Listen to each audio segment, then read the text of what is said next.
8 मार्च 2014 flight MH370 Kuala Lumpur से China के शहर बीजिंग के लिए रवाना होती है। इस जहाज में मौजूद 2 पायलट्स थे, जिनमें कैप्टन जहीर अहमद शाह, जिनकी उम्र करीब 53 ईयर्स थी और इनके पास करीब 30 साल का तजुर्बा था, और इनके साथ को पायलट फारिक अब्दुल हमीद, जिनकी उम्र 27 साल थी और ये भी जहाज चलाने का 7 साल का तजुर्बा रखते थे। इसके अलावा जहाज में करीब 10 कैबिन क्रू के मेंबर्स थे और करीब 227 पैसेंजर्स मौजूद थे।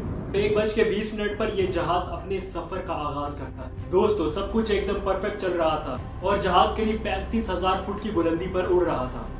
अभी फ्लाइट्स को सिर्फ 38 मिनट्स ही हुए थे और ये जहाज साउथ चाइना सी के ऊपर से गायब हो गया। जहाज के गायब होने का असल पता तब चला जब एयरक्राफ्ट के सेकेंडरी रडार ने भी एयर ट्रैफिक कंट्रोल से अपना कनेक्शन तोड़ दिया और यहाँ से आगाज हुआ दुनिया की एक बहुत बड़ी अनसॉल्व्ड मिस्ट्री। दोस्तों, कोलालंपुर एयर ट्रैफिक कंट्रोल जैसे ही कनेक्शन लूज करता है तो उन्हें लगता है कि ये जहाज क्योंकि वियतनाम की ट्रैफिक कंट्रोल रेंज में चला गया है तो इस प्लेन का वहाँ कनेक्शन डेवलप हो गया होगा, जबकि इस जहाज का वियतनाम एयर ट्रैफिक कंट्रोल से कुछ देर ही राब्ता रहा और कुछ ही देर बाद ये जहाज उनकी रेंज से डिसअपीयर हो जाता है। ऐसे में वियतनाम एयर ट्रैफिक कंट्रोल बिना वक्त जाया किए इस इंफॉर्मेशन को कोलालंपुर वापस पहुंचाता है। दोस्तों, जैसे ये इंफॉर्मेशन कोलालंपुर पहुंचती है तो मानो सबके पैरों तले जमीन निकल जाती है। इस खतरे की घंटी के बावजूद 4 घंटे के बाद इमरजेंसी सर्च ऑपरेशन का आगाज कर दिया जाता है। मलेशिया और चाइना के दरमियान साउथ चाइना सी पड़ता है तो यहीं पर ही ऑपरेशन का आगाज कर दिया गया। इस ऑपरेशन में करीब 34 शिप्स और 28 प्लेन्स शामिल थे और यही नहीं बल्कि दुनिया के 7 मुल्कों ने इस ऑपरेशन में हिस्सा लिया।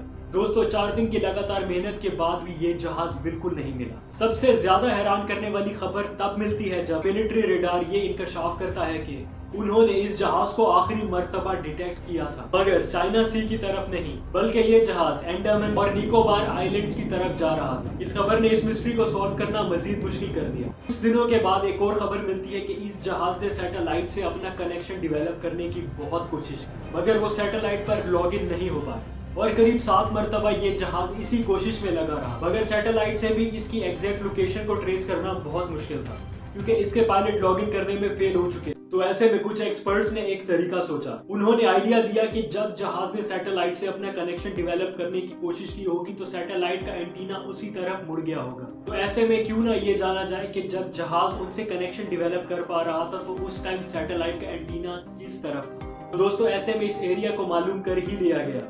तो दोस्तों, जब इस एरिया को ट्रेस किया गया तो पता ये चला कि ये एक बहुत बड़ा एरिया है और इसमें कजाकिस्तान, इंडोनेशिया और ऑस्ट्रेलिया जैसे बहुत से मुल्क आते हैं। फिर वहाँ की एजेंसीज के मुताबिक भी जहाज का नामो निशान तक वहाँ पर नहीं था और ऐसे में मलेशियन गवर्नमेंट सर पकड़ कर बैठ गई कि आखिर इसका सोल्यूशन क्या है। तो ऐसे में दोस्तों, एक अमेरिकन कंपनी ओशन इन्फिनिटी ने एंट्री की।